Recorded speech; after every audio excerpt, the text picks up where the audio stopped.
least we don't have to listen to Craig. Recording now. That's my impression of Craig.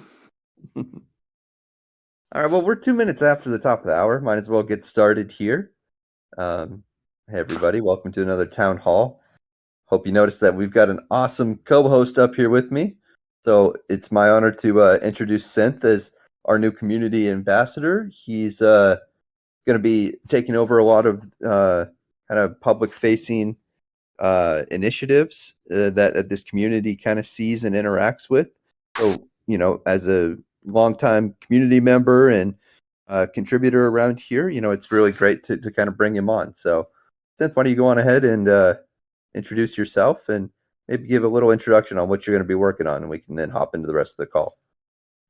Yeah, so I think you're going to be seeing a bunch of me on these types of calls. I'm gonna start to host some more events. I know Tay was getting started on some some fun. Well, what did he call it? Like coffee happy hours, right?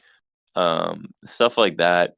And also more productive stuff. I did want to work on revising things like the town hall and governance workshops to make them maybe get some more people involved, but more importantly to make them more productive and get some actually and get some actual work done, so we could feel like we're progressing with these calls and not just have people sitting twiddling their thumbs, and we can really get to work, because a lot of stuff can be done asynchronously, and because of the way different time zones work and how many different people there are in crypto, sometimes doing things synchronously is not always the best way. But I also think there's nothing that can replace people in a call getting together and really brainstorming.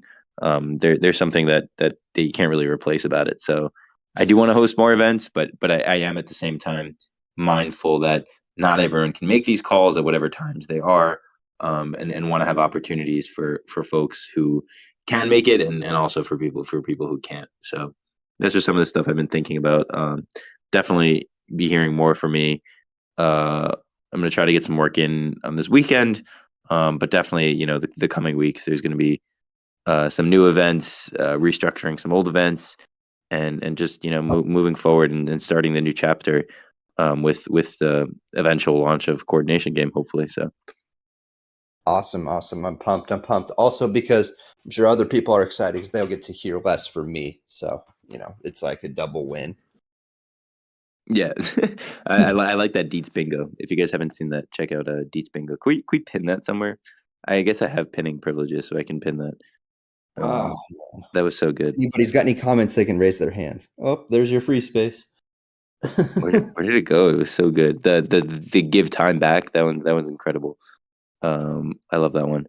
So yeah, if anyone fills out a Deeds Bingo with like timestamps linked to the YouTube video, that's an easy grant right there.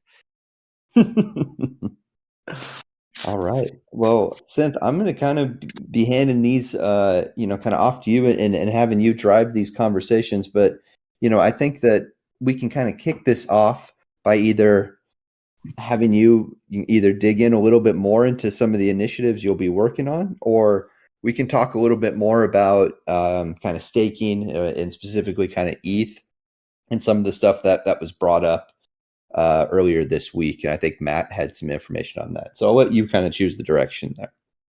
Yeah, we can get Matt up here, and then maybe we'll have some more joiners on the call, and we can maybe finish up the call with some brainstorming from the community. Like if anyone on the call has some ideas for what they'd like to see from future events, or just general restructuring of events that we already have, we can talk about that next. But Maddie, take us away with some of the research you've been doing on staking.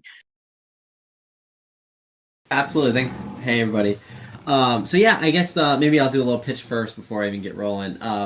Everybody here, I would love if you joined our second annual, or not second annual, but our second weekly Treasury Tuesday, this upcoming Tuesday at 3 p.m. Eastern Daylight. Really, it was pretty good showing. I had around 10 people or so at it. It was definitely a productive conversation. I imagine it'll hopefully only get more productive from there. So I would love to have you guys join. I will also be doing updates as we get closer to it. Really, that was just an opportunity for us to kind of talk all things treasury, understand what the landscape and how it's changing and how it may impact us and our potential investments or just new investment opportunities. Also allow us to kind of hone in and really kind of take a deeper dive into whatever kind of initiative we have from a treasury standpoint for the bulk of it, and then just kind of have an open floor for anybody to talk through anything that they have on our existing investments or any ideas they have, or just really ask any questions that they may have about our activities as a DAO and a community, or even the labs team. So highly encourage everybody to kind of join those, and the more the merrier for sure. But I guess highlighting what I've been doing with ETH staking. So I dropped in the voice chat just kind of the bare bones proposal structure as I see fit. There's really not a ton that's been fleshed out there. Really, a lot of that information we've kind of started housing in individual research on each of these different, staking options we have. So let me see if I drop this as well. I'm also dropping kind of another really rudimentary staking matrix. I have more information housed elsewhere, but this is kind of what the community's put together thus far from that Treasury Tuesdays. Really, just this is our way of analyzing in relation to each other the different options that we identified. I think as of now, this list is kind of the providers we're going to start really taking a deep dive analyzing. If anybody has any other providers or any other protocols or products that they want us to look into, please let me know before we kind of get too deep. I will say that I imagine most of us, or we'll probably agree that we're not going to put all our eggs in one basket. I think we're going to definitely diversify, make sure we don't have any major concentration. But we could probably have about 5 that we think are really high performance protocols that I think we would want to get in bed with. Some of them have integration potential, and we're kind of exploring those now. Stakewise has already agreed to come in and do an AMA, and I think that's tentatively scheduled for the 28th around noon, which is a Thursday, and that's Eastern. So more to come on this, but if you have a passion for kind of doing this analysis, please let me know. I know Starfire has already started stepping up and doing some really in-depth analysis on Lido. I know Breeze has stepped up and started doing an analysis on Tokamak. I'm pretty far down along with doing the research on Stakewise, and then we have some research on Rocket Pool and Index Co-op. And one thing I'll say about Index Co-op, this is also another one where we have integration potentials, and we're actively communicating with that team as well. So exciting stuff from an ETH deployment standpoint. Again, not trying to take up too much time and really get into the analysis now, but that's kind of for Tuesdays. But if just want to throw out there, if you're interested in this and you want to help, please let me know. Shoot me a DM, tag me anywhere in Discord, and we'll pull you in. And I guess kind of building on top of that, and I know I've teased it a couple times, but I've been doing some analysis with somebody else who hasn't been announced yet. That's becoming more a part of the team. But we've been analyzing our liquidity pools to really kind of understand, what's the bare minimum that we can leave in there for flash loan purposes. And I think really we had 3 fundamental questions that we had to ask. And I guess the first one is, how often, to what extent is each pool being leveraged and for revenue generating flash loans? And how much of the revenue and value is being produced? And I guess the second question would be, how much revenue is actually being produced for the DAO and providing access as capital? And really the last question kind of looks at both of these together, and it says, does this revenue that's transferred to the DAO from flash loans and from those arbitrage opportunities meet or exceed the opportunity cost of deploying that capital elsewhere? And so those are really the 3 fundamental questions that we set out to ask ourselves and answer. And I think we have a pretty firm idea of what that looks like, and you'll see a full proposal with all the research and the conclusions we have. We have a meeting set with Jay-Z on Monday to really just understand, Ninja's needs, not only from a quantitative, but maybe a qualitative and subjective standpoint as well. So I'll caveat what I'm about to say by saying that, he has a big part of this decision as well, obviously. And so, what I tell you may change. But based on the preliminary numbers, we're seeing, again, don't hold me to this, but we're seeing at kind of the maximum range about $4 million across all the different pools that we'll kind of need to keep in there. So that, based on when we looked at the values, which is about $50 million that's currently in there. We're basically going to have roughly $45 million of additional assets that we can kind of deploy in really meaningful ways. Again, that is subject to change. These are kind of preliminary to some degree, but based on our initial analysis, that gives us a lot more room to kind of play with and deploy. So I find that very bullish. I find that very exciting. I hope you guys do too.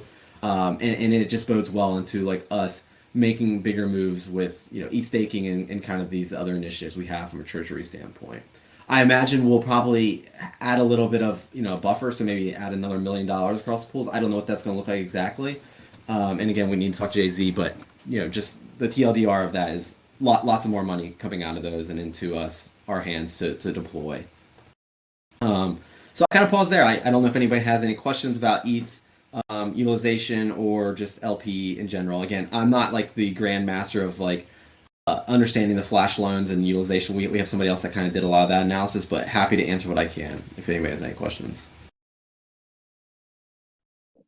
Yeah, I'll just jump off of a few points until anyone wants to raise their hand.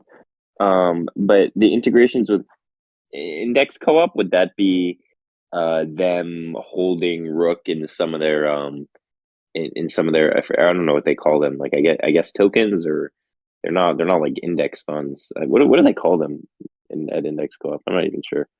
I think but what was that? I was just gonna say, so they're built on token sets, and it's basically a way Token to like basket. sets, Yeah. So it's a way to basket. So would we be included in that if we integrated with them? Would that be like the idea? Like, hey, we'll buy some of your tokens. Wasn't that proposed a while ago with the whole bet index? That was a controversial proposal back in the day. I think it was like 6 months ago or something, and that got denied. But that was slightly before my time, so I don't have the full context. But yeah, I think that was a bankless-driven initiative that was kind of using the product that Index Co-op had created on their behalf. So yeah, not intending to make a move on that by any means. And to answer your question about us getting included in one of those indexes, that is definitely an option and something we can explore. I think that's probably almost, it may not even be a secondary thing. It may be like a third option we have to kind of work with them. I think there's a lot of different things we can do. I think the main priority for us from an integration standpoint is to understand that the way they rebalance those indexes is very gas intensive, and there's slippage as well on those because they're rebalancing and moving a lot of funds very quickly, and they're not maximizing that execution process or and doing it from an efficiency standpoint, I guess you could say. I see.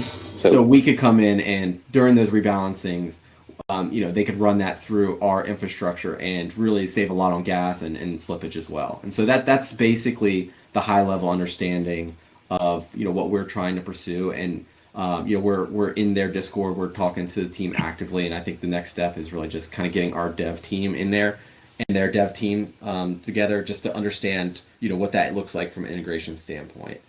But I also see this as a way to kind of use our treasury to make sure that we can integrate if there is an opportunity to. I think it's a win-win regardless for them. But if we need to incentivize them a little more, I think we can kind of use the treasury as a little bit of a carrot, I guess you could say. And then I think that there's other opportunities as well because they own a lot of governance token. Actually, I think they own governance, a significant amount of governance tokens for every single protocol that gets embedded into one of their indexes. And so by having that relationship and having control of their governance processes, we can also start leveraging our relationship with them to try to get integrated with basically every primed opportunity that could be in one of their indexes. There's a lot of different things that, at least from my perspective, we can do with them. And again, we also have treasury assets that we can invest in them and get some nice yield. Yeah, that makes sense. So yeah, primarily coordination game volume driven with Index Co-op. That makes sense. And I know this is a KeeperDAO town hall, but maybe something interesting Index could do is like group together different staked ETH and like into a basket, and under the idea that it would like diversify your smart contract risk, I guess. But then you'd also be taking on additional risk by the token. So I don't know if that defeats the whole purpose, but anyway, just a tangent. We're really light on the agenda today. Thank you, Maddie, for that. The other topic I did want to talk about was just like ideas about restructuring some events people would like to see our governance workshops working, our town halls working. I'd really like to hear from some audience members about like what would you guys want to be seeing more of, and I don't know, just leaving it kind of open. But if not, I guess I can talk for a bit more.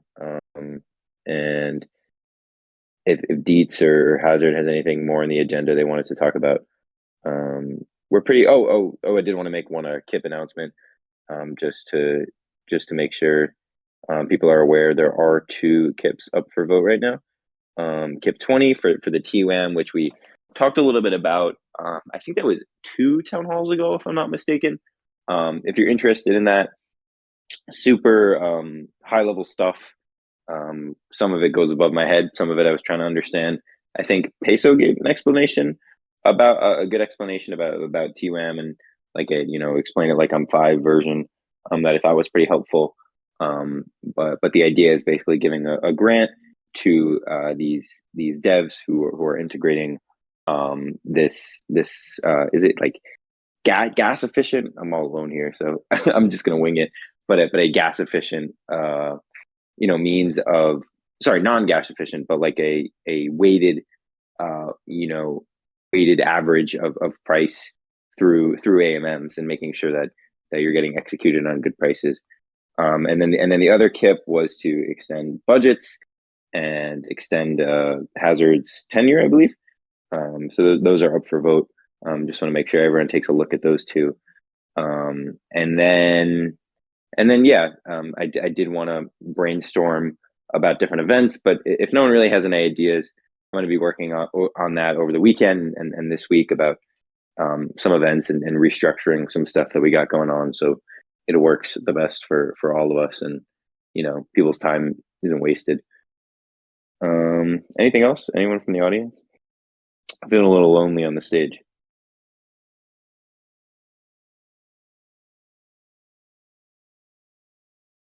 Dietz, did you want to hop back up here?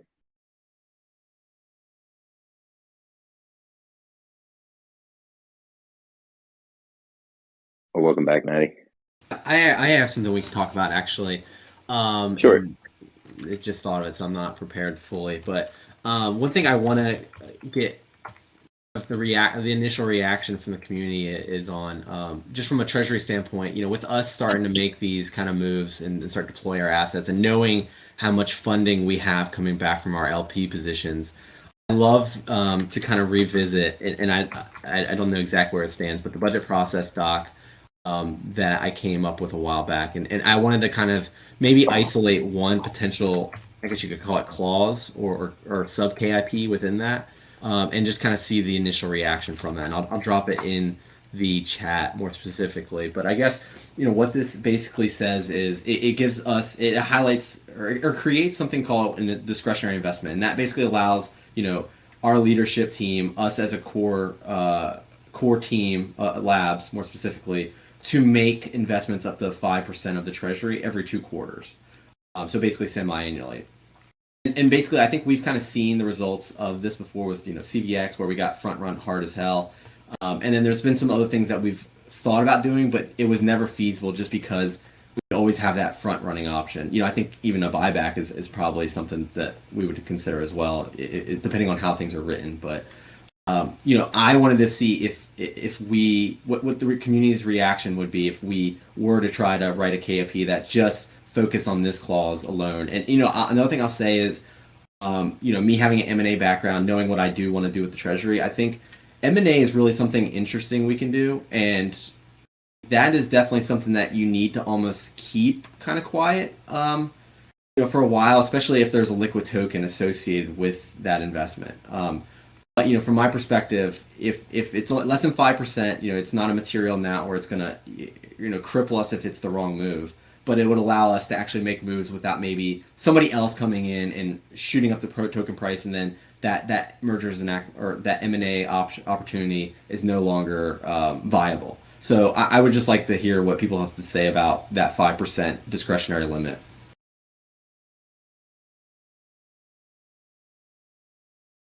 Yeah, M&A is something I was thinking about earlier. I know Peso was posting a bunch of drafts on the forums that I think that this was before you were around even.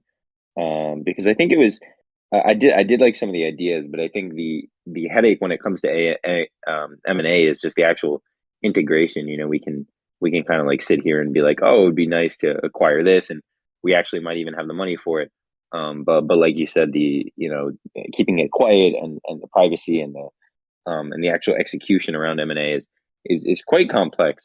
So even though it might be feasible monetary wise, M&A can get pretty complicated on that side if I understand correctly.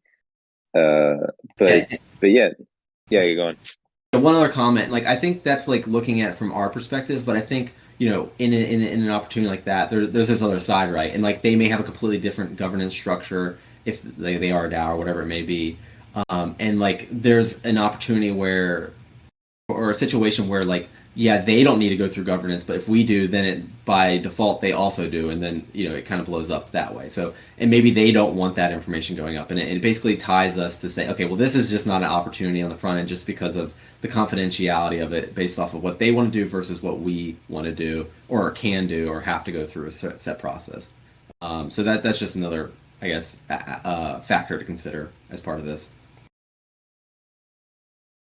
Yeah, that makes sense. Yeah, integration of different governances, and it is a headache. Did you have anyone else in mind for M&A? Or I Like guess you can't speak. That would defeat the whole purpose, yeah, like we just talked yeah. about.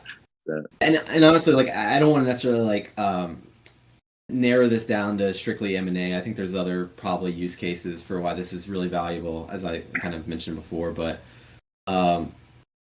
like somebody said their favorite. But yeah, I just wanted to kind of see what everybody's initial reaction, whether they think it's giving us too much power, or if you think it's appropriate. I'm sure that people have some strong thoughts about it.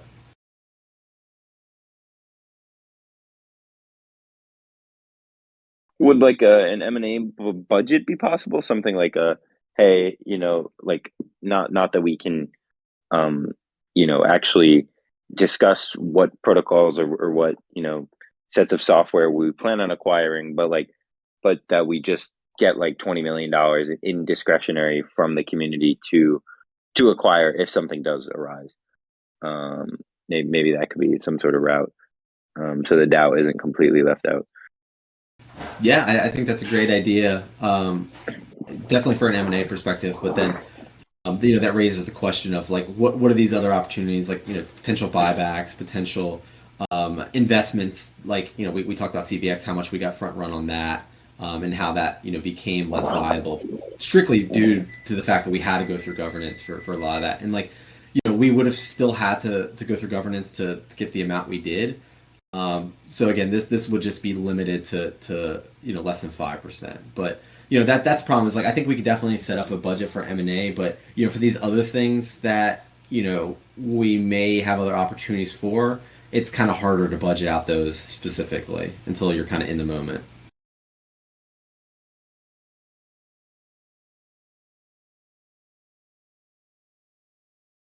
Yep, that makes sense.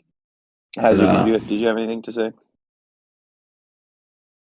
I don't want to single him out. He just wants to lurk. Um, okay. Oh, hello, Hazard. Anything to say about Matt's this particular KIP or this KIP idea, or in general? Both. Yeah. Yeah, I didn't write this KIP. Or this idea was Matt's. So,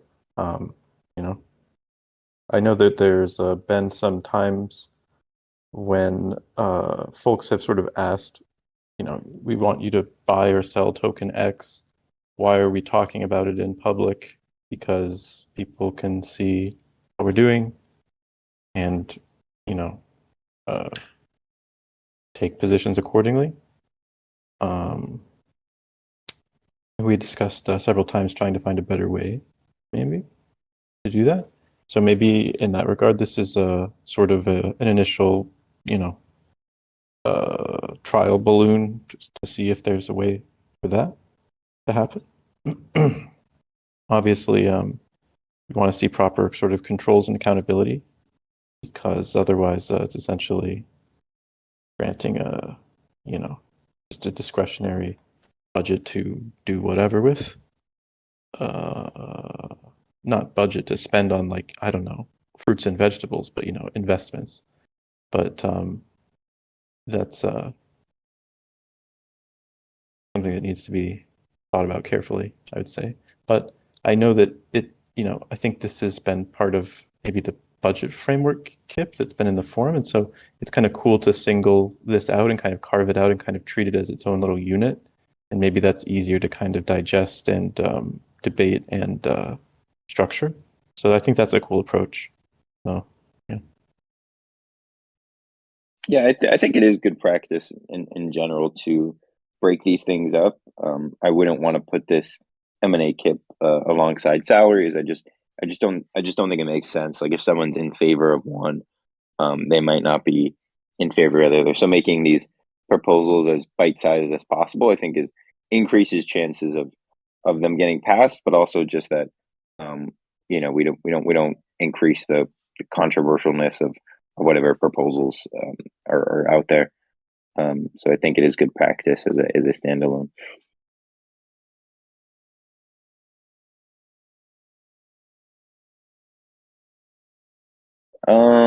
We're really light on this agenda today.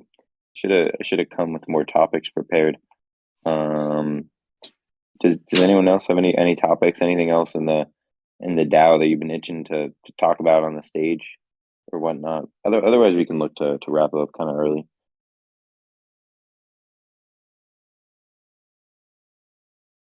I'm waiting for those hands. Looking to invite anyone up. The stage could be yours.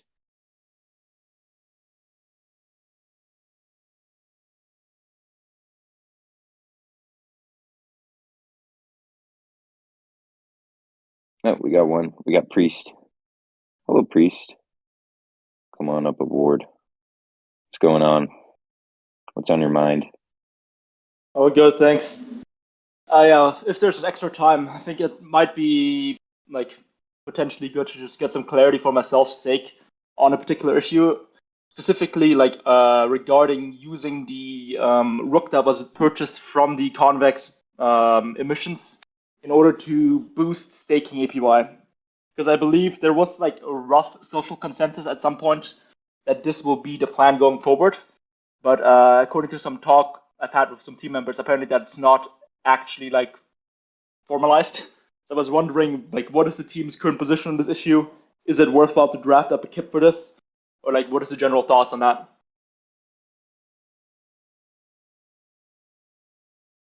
Yeah, this is not my area of expertise, unfortunately.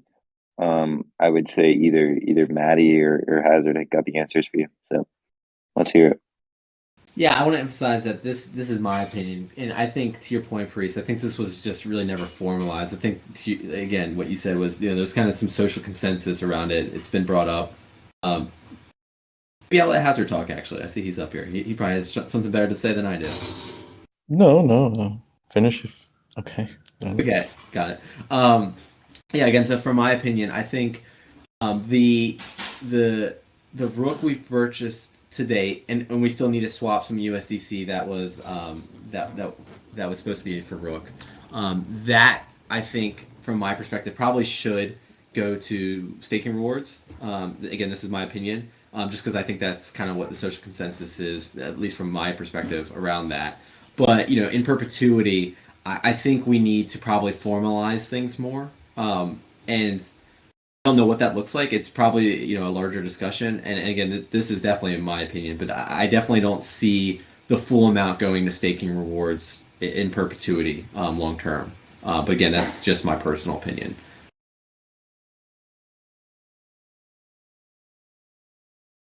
The fact that different people either actually have different points of view on this, or fear that there may be people who have different points of view on this. Not fear it, but does the team feel the same as me, or does this person feel the same as me how is this being communicated? Does everybody know? Is everybody on the same page?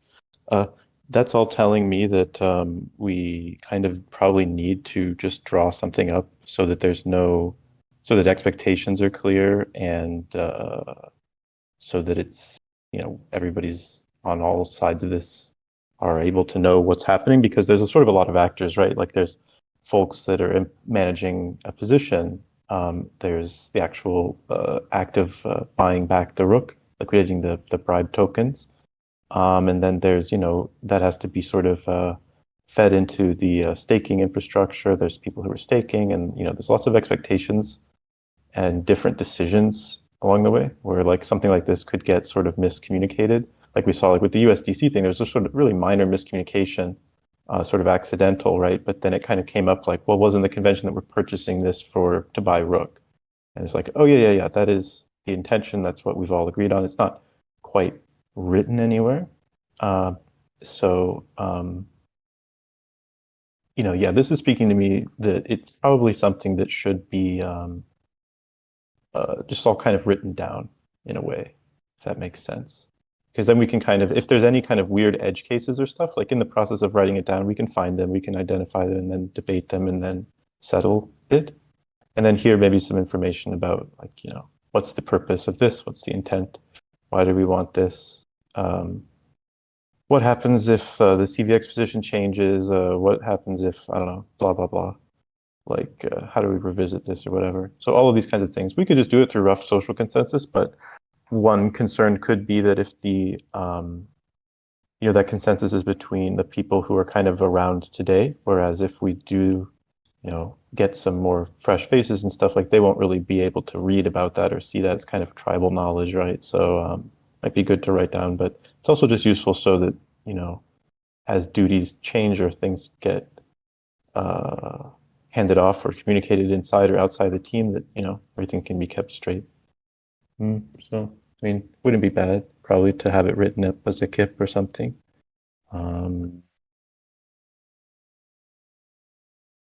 Yeah, thanks. I think I agree with most of that. This was more so viewed as a temperature check for myself.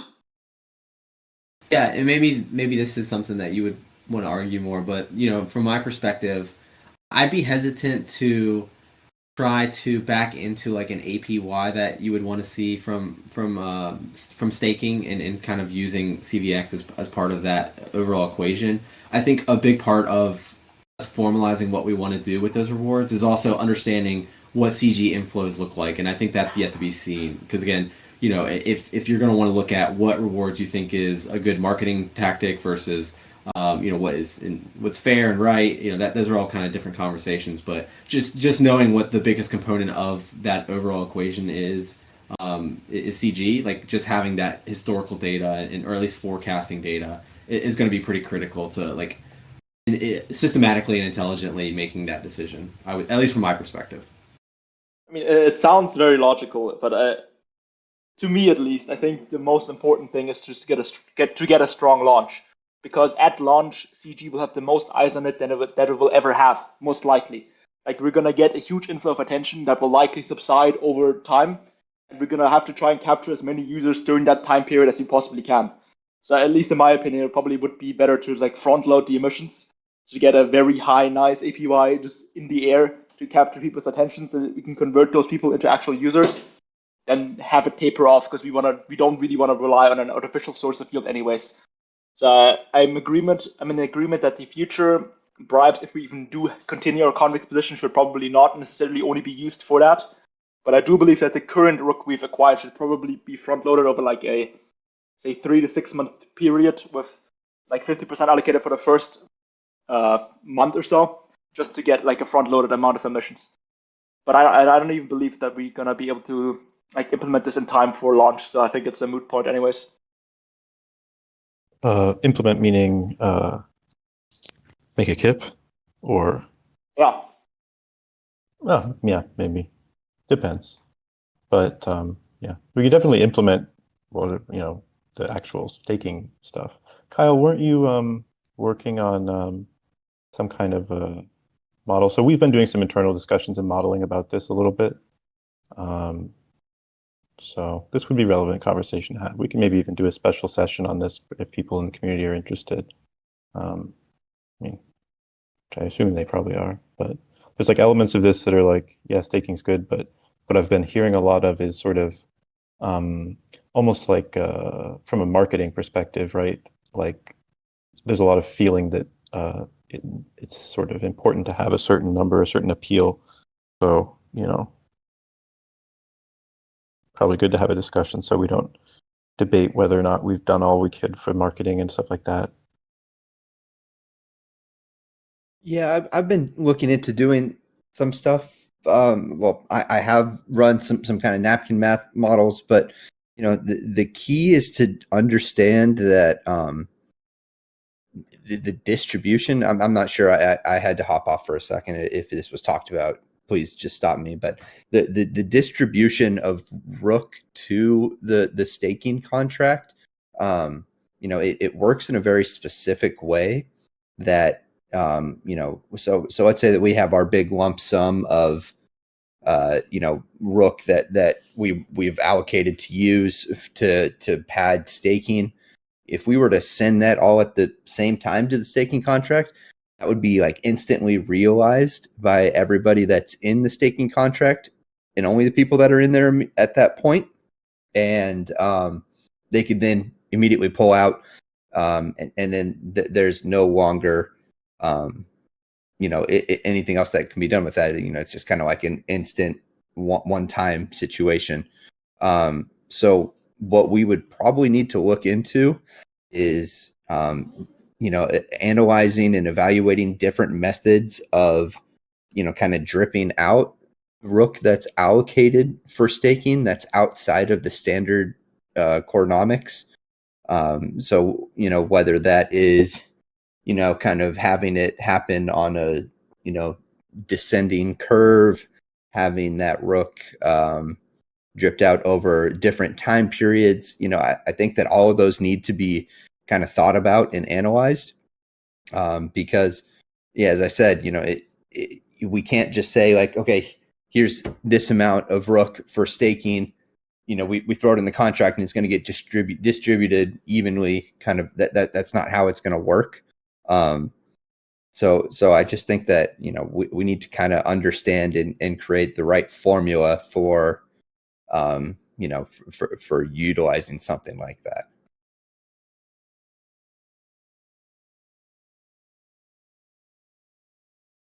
I'd also be curious, Priest, or really anybody who has any strong thoughts, like what you guys just feel about the purpose of staking in general. I think this is more of a marketing question, and maybe the answer is marketing. But like, what do you think the function and purpose of staking, just in the landscape, or more specifically for us, is? Is it just a marketing tool in your mind? Yeah, I think we need to differentiate two different terms here: staking versus APY. I think just having a staking functionality in general creates a lot of like binding liquidity in a sense.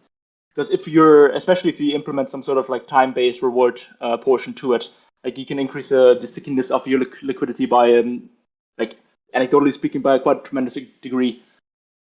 And obviously, then the second part is APY. APY is, in my opinion, if it's like subsidized, obviously it's mostly just a marketing stunt essentially.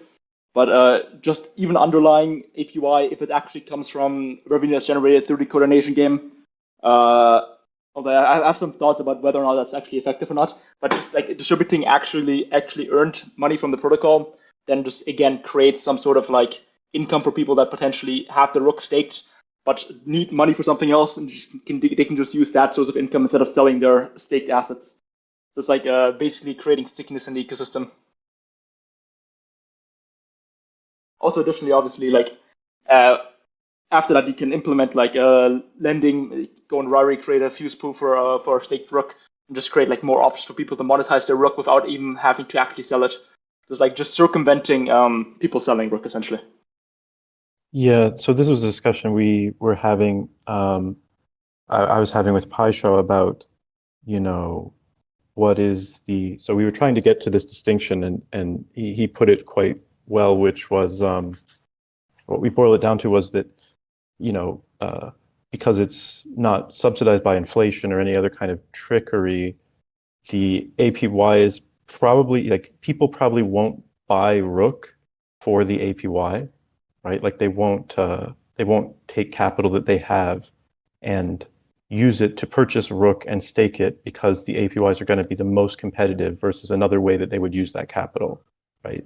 There's probably going to be other ways for them to use that capital, to chase higher yields. And so, but, if they have Rook, or if they've, been using a coordination game or by any other means, then it should be attractive as a way for them to keep, to continue to use the Rook and make it productive, right? So kind of helping us to frame a little bit like what kind of numbers are good for this. Like it doesn't need to beat all comers in terms of like how high the yield is, because the idea is not necessarily to attract people's spare capital to invest in Rook for the yield so that they can then liquidate and end up with more capital than they had before. Because, then it's like the purpose is to farm and dump. It's more so people can sort of justify that this is actionable, it has utility as like an ownership token. Maybe there's governance, rights that are conferred. It's you're sharing in the protocol revenue directly, as well as some kind of additional share of the treasury asset yield, perhaps. So it sort of codifies ownership, and that's a very powerful sort of marketing storyline to say, that if you use the Rook protocol, like users become owners, right, or co-owners. You can stake your Rook. That kind of represents your ownership. And then, we can do all kinds of things with like lending markets to subsidize the yield, use the treasury to subsidize the yield. Ultimately, there'll be a baseline of protocol revenue driving that. But, it's sort of just, it has to be sort of decent in the sense of, I don't know, like at a baseline, stable state should be sort of decent. And some of the modeling that we looked at and some of the comparators we looked at is like, I don't know, 1 to 5%. It's like decent. Like you're not going to run and buy Rook so that you can farm it at those rates. But, if you have Rook, or if you've, decided that you like it as an investment for other reasons, where you're going to get most of your gains off of the, the price appreciation, then it's, why not? Like it's a good additional use. Because we used to get questions from folks about like, okay, so now what do I do with my Rook? And the answer basically was, well, you can sell it. That's about it, right? And so it really cures that problem at least, and is like a nice mechanism to really like make this idea of kind of co-ownership become real. And certainly for the marketing at launch, like we would want the number to be big and cool and attractive and stuff, but like just to kind of level set, like we're not subsidizing this with inflation or tricks and stuff like you often do. And so it'll look kind of, we would expect it, given what we expect today, that it'll look, I mean, for TradFi, it'll look real good, but for DeFi, it'll look modest, respectable, but nothing like eye-popping probably at stable state again. Yeah, just as a corollary to that, like I obviously understand, like I think what has to be understood is that I think most people don't necessarily like, the most normal investors don't look at the yield and say like, okay, where's this coming from? Like most people look at the looks-rare yield of 200% and like, okay, that's nice yield, but they don't actually like look at what's actually financing this. So I think, again, competing with that over a long term makes no real sense because we don't have an inflation mechanism. But that's exactly why I think like subsidizing the yield to begin with makes a lot of sense. Because we don't have those kind of mechanisms, we can't really compete on a like normal basis, which is fine. So I also don't think we should subsidize it with inflation because that's pretty stupid.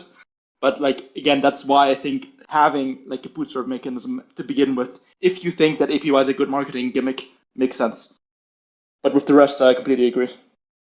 Yeah, I I think in general I agree with that. It's an aspect of a marketing campaign. I think there's some anxiety on the part of developers that people will think that, and I'm not attributing this to anybody, but I'm just letting everybody know that this is something that's been mentioned, is like you might get farmers or people interested, and then they'll kind of be like, what happened? The yield dried up, the project sucks now, or whatever. There's kind of mercenary capital stuff you see in DeFi a lot. And they just kind of wanted to gauge people's feelings in our kind of core community, which is generally people that are on these calls and stuff, to see like, is that their thinking too? Are they expecting like, 3-digit yield or something? Because like marketing, yeah, but then it'll be hard to sustain without some gimmickry like these other projects do, because I mean, ultimately, like on a short time frame, you're just looking for the big number, right? You just want to get in and get out with your capital. So stuff like, oh, well, it's deflationary, like they don't really give a shit, right? You don't really care if you're that kind of investor. It's like that's too long of a time scale for me to even bother. Like I'll have forgotten about your project and 3 other projects by the time that matters to me, right? But yeah, just kind of getting an understanding of like that and like our kind of philosophy on this, just to like separate like, yeah, the marketing, yeah, make a splash, subsidize some stuff. But then like how we think about it as a project going forward is something that's definitely like actively being chatted about, talked about. So yeah, it's good to have these discussions. Yeah, to quickly address that, I understand those concerns. I think, like, in my opinion, the marketing is only supposed to like reel in people. Then the product is what's going to make them stay, and not necessarily just the staking. So again, I think the staking has, after the initial marketing push of the APYs, has secondary effects that we've previously talked about, which is of stickiness of liquidity. That's not really, the API isn't really the focus anymore. Like, it's at least my like biggest concern with Coordination Games launch is that it might be more competitive than current aggregators like Matcha, 100 and CowSwap, but like normal people don't really care about a 0.1% improvement in their trade aggregation. Like we have to like somehow create incentives for people to join up first. Yeah, like 1inch is a good example of a gimmick that stole and retained users, right? I mean, the airdrop and stuff, right? Also, yeah, on top of 1inch, like also has it been like thought about like using Rook for like fee reductions such as pairs up 1inch? Because I think that's that adds again stickiness. Yeah, definitely. That's something we've talked about for a long, long time. Basically, the way that the current staking contract is set up is sort of it's like a critical path. It's pretty simple. So it gets most of what we want for staking done in a very safe and easy way that doesn't require sort of an additional audit or any additional infrastructure to start. Then what we'd like to do is transition that when we upgrade that contract to be able to do some things like that, like more using token gating to kind of gate different kind of either, like you said, fee structures, other sorts of features potentially. We've talked about using it to gate access to leverage in the past, or to different tiers of leverage. Lots of different ideas there. So there's definitely iteration on this, staking and what you can do with it to happen. So we took the sort of the safest in the sense of like security safe, like, the contract doesn't need a bunch of additional audits. We know it's very safe and stable, and but it's sort of limited in its feature set, right? Partially as a result of that. And so something for future iteration, but it was sort of streamlined to get to the launch point, right?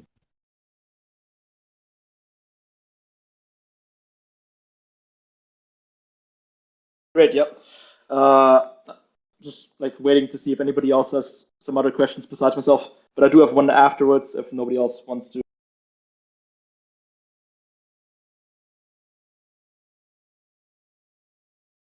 Like, marketing wise, like, what do you think is, I mean, just like, what's like, throw out a number. Like, what do you think? I mean, we don't, we can look around at the space and kind of get to something, but I'm just curious because,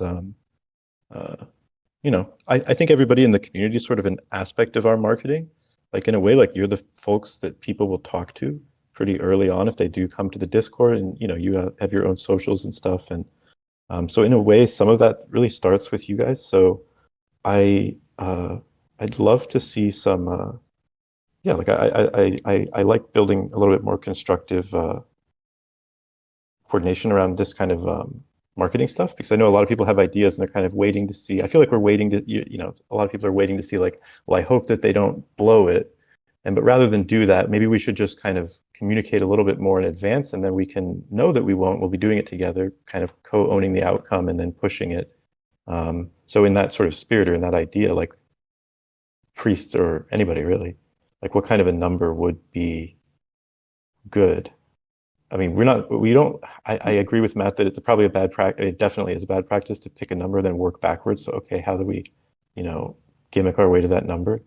But I'm just curious because, don't want to like frustrate expectations or be way off base or something. Like if you have like even just an order of magnitude number or something like that, or like a benchmark, like Peso said, well, you should be beating the ETH staking rate at some point, or maybe borrowing or lending rates, or if it should be beating a certain thing. Yeah, like just curious. Yeah, again, like we have to I think separate the beginning launch APY with the whatever the protocol is actually earning in the end, because we can't really do anything to change the end state anyways.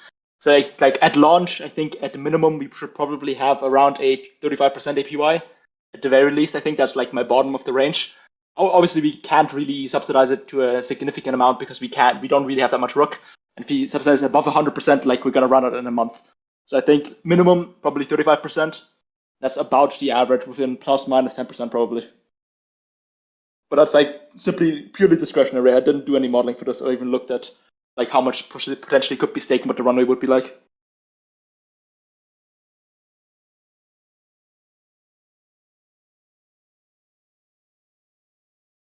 Also, like again, another corollary, like if we boost our APY and our APY is still below like arbitrary number 35%, at least in my opinion, I think that could generate like some rather negative like feedback. Because like if it's still below 35% after we've like actually boosted it, it's Yeah, but like I get why talking about API is important, because like it's an like attention economy in crypto, and people only have like 3 brain cells and the attention span of like a parrot. But still, like the API is based off the underlying Rook price, and if Rook is like somehow important for the market makers or for the keepers, or just people that find the protocol interesting with its big treasury, they're gonna buy the underlying token, and the token does like a 3x or 4x, and the APY is devised by that multiplication of the underlying price. So basing the API on what? Like on our current Rook price? Because like if we expect a run up into coordination game, or even into the week after that, if we launch like marketing proposals or anything like that, the run up in Rook price would diminish the API, and it doesn't matter because the people would get multiples on the underlying token, and the API is only just like the cherry on top of the cake. Just quickly on that, the current the rewards are currently priced in Rook themselves, so there's like no dilution if Rook price goes up. Well, it's a little. So you're right. So both of you are right. So they're priced in Rook. So the APY would be sort of denominated in Rook. However, the actual thing that's being captured by keepers and whatever, if you want, is, of course, yeah, you can denominate it in whatever. But like, let's say it's USD. It's fairly stable, right? So if we say we're processing like $1 million worth of MEV, that's going to be and there's bids for $1 million of MEV, then that's $1 million worth of Rook at whatever price the Rook was sort of priced at, or whatever. That makes sense. I'm talking solely about the boosting aspect. Just the boosting aspect? Yeah, sure. But I mean, that you're basing that on an inventory of Rook that exists today. Is that what I'm getting? Yeah. Oh, okay. So I'm actually not like, saying, I agree with Maddie on the long term. I don't think it's necessarily the best idea to continue that for a prolonged period. Yeah. We accumulated this Rook at a cost basis around like, let's say $100, and we're going to be throwing it out the door, and so it's not really, or APY or whatever. So it's not going to be sensitive to the Rook price per se if we depending on how we design that schedule, like the boosting schedule, right? Do I understand that correctly? Yeah, I think so. Yeah, like the Rook price fluctuation is not going to change the units of Rook that we push through the staking. I think we would just like designate like we're gonna use 1,000 Rook here. Rook price gets 2x, 1,000 is just not two. It's like twice as much. Same with the underlying staking. So like it equals out. Okay. Yeah. So, but that's true. Okay, so we could think about it that way. That's a good point. And then Ape Season, you're also very right, and I know Priest, you appreciate this as well. And we've talked about this on the team. It's kind of a bad KPI, like to use this like APR number, whatever, in a way, because it's really not telling the story that is the best story to tell here, because it's like the better Rook does, the lower this number is. But does it really matter if you've been holding Rook? I mean, it's not reasonable to expect both to go up at the same time, right? Without a scam happening. So that's been something we've talked about, like how do we make people, and there's also the aspect of burning, like that kind of, you wouldn't factor that into a return rate, but in a way it represents, theoretically at least increased value, depending on how we factor that in. But it would be good to boil things down to a better number to make people be like, oh, cool, I'm earning whatever. I'm not sure what that number should be, but maybe it's like, I don't know, you're getting a certain such and such share of this much volume or something. But we've been kind of bouncing around ideas for like, is there a better number to use to reflect the kind of the value that you're getting versus just an APY? Because it's gonna, just because of the way that the units work, it's gonna be kind of misleading, or at least underwhelming, maybe. I don't know. I'm not sure like how feasible this is, but like I don't think any other protocol has implemented this, but you can do like a cost basis APY. You bought Rook at 100, APY at the time was 10%, Rook doubles, now you're getting 20% on your cost basis. Like display that in the UX or somewhere. Yeah. Kind of funny. Maybe you'd have negative APYs. But yeah, that would be cool. Yeah. That would be cool. So something like that, maybe you could have the traditional APY, but kind of like also track other stuff. Yeah, that's just something we've been thinking about, I guess, because it's like kind of a tricky, little bit of a tricky thing. Maybe we should have a stable coin that people bid on MEV with, and then I don't know. That's the rage these days. Stable coins. All right, this was really helpful. Yeah, we should do more of this. Thank you for these thoughts. Hazard, actually, if Anybody you have else? Yeah. quick, like a minute, I have a couple questions regarding like 0x RFQ. Like that is like you previously mentioned that like the coordination game will be able to work on any chain where the keepers are currently located. But in order to actually like fill those orders, we would need the 0x RFQ framework contract up, right? So we can only deploy on chains where that's actually up, or can we deploy the contract ourselves? No, well, there's a couple of things here. I'm not necessarily the best person to speak to about it because don't necessarily have the most up-to-date knowledge on this, but the answer is it sort of depends. My understanding is that so today we use the 0x v4 protocol for our order format primarily because it's something that a lot of people are already integrated with. We can kind of piggyback off of. As some folks are aware, we are pretty knee-deep in work on a protocol upgrade or trading protocol that will kind of have our own trading protocol and not have to use the 0x one. To say that we're using the 0x protocol isn't to say that we're using the 0x infrastructure. It's just a protocol. So it's like, this is how you format a like an RFQ or a swap or whatever. This is how you sign it cryptographically, so on and so on.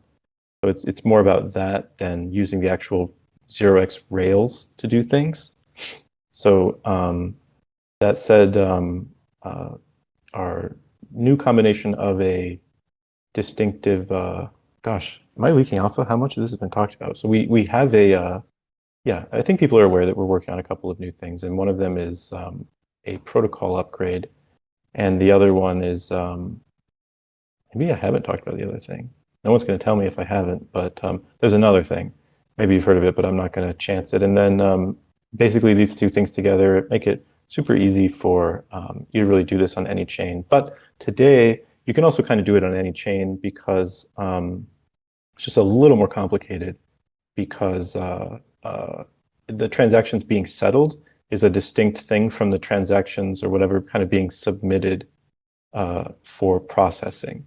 So you can submit them for processing in a particular format, and then they can be submitted to their respective settlement layers or chains or whatever through another process. So we don't really have a need to be on a chain where there's a 0x infrastructure, if that's what you're asking.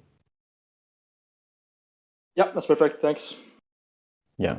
So it really doesn't matter. And right now, like I said the other day, like the GMX integration is on Arbitrum and Avalanche, and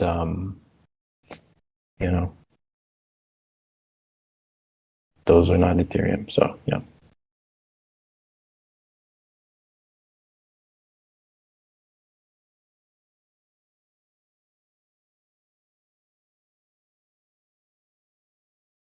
All right.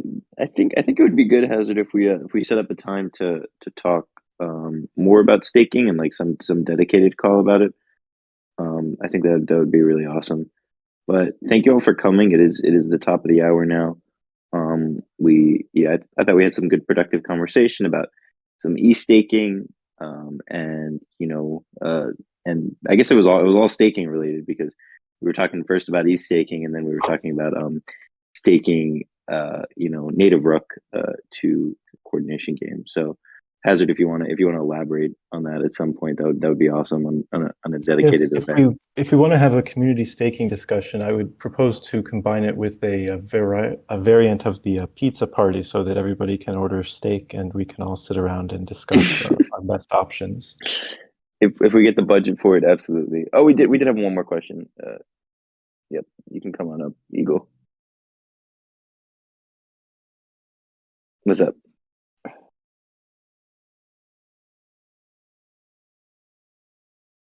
You were okay. Guess not. False alarm. Thank you all for coming. I will be around. In the DMs. Feel free to reach out. And yeah, it's been a great community call. Let me close this out.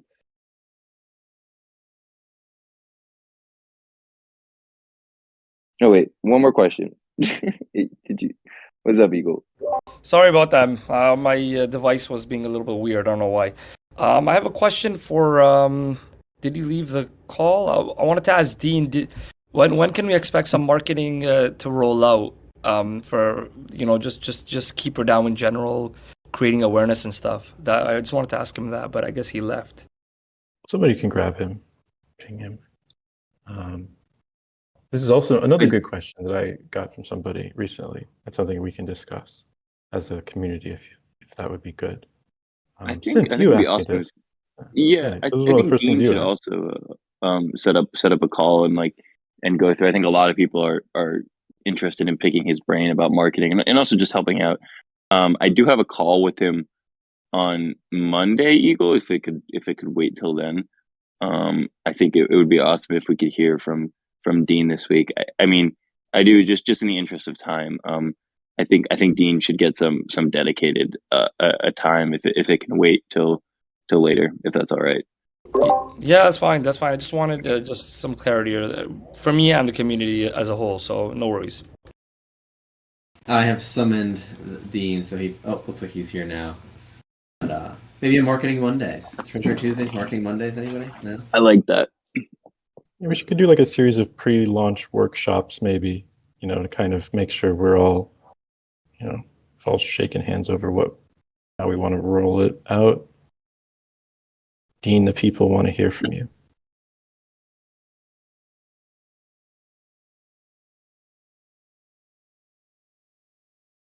Do I have to invite him up? Is he a moderator? Oh, there he is. Okay, yeah, I didn't have permission to speak. How you doing, guys? Yeah, I love the idea. I wanted to ask earlier if we can set up a community advisory board, and when we have certain things that we want to consider launching, going to market, sense checking and getting a sentiment, because your boots on the ground, fingers on the pulse, and we shouldn't operate in a vacuum, just to ideate with you as a community advisory board, like a CAB, which is best practice in SaaS and when you're releasing products and stuff. So yeah, very much look forward to that. That'd be great.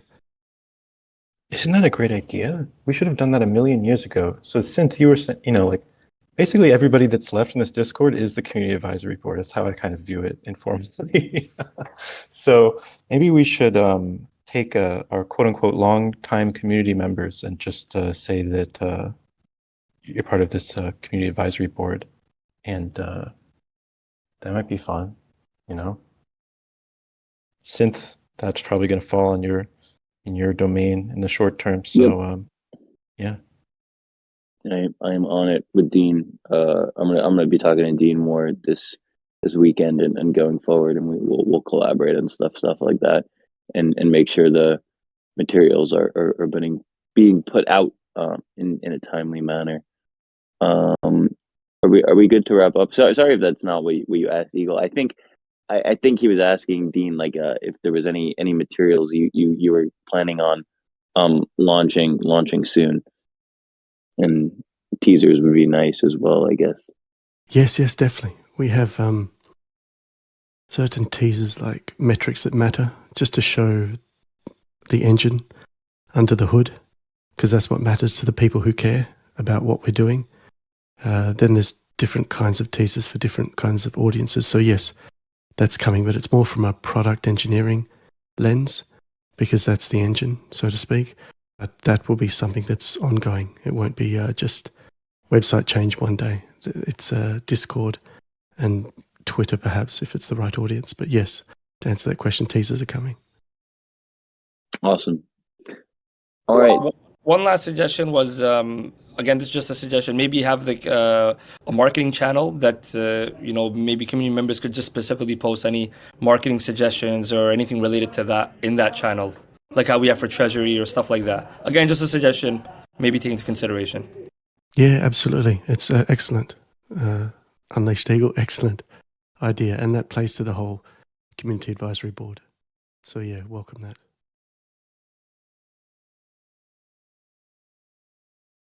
All right, everyone. I think we're good to wrap up finally. Definitely want to start scheduling more dedicated time for this stuff. I want to think of the community call as something like a teaser, that if you come in and you hear about certain things members of the team are working on, and then you could drop in on some more dedicated calls. I think that would be a good way to structure this going forward. But thank you all for coming. It's been a good staking town hall, and I hope to see you all on Wednesday for governance workshop, and next week as well for the town hall. So thank you all.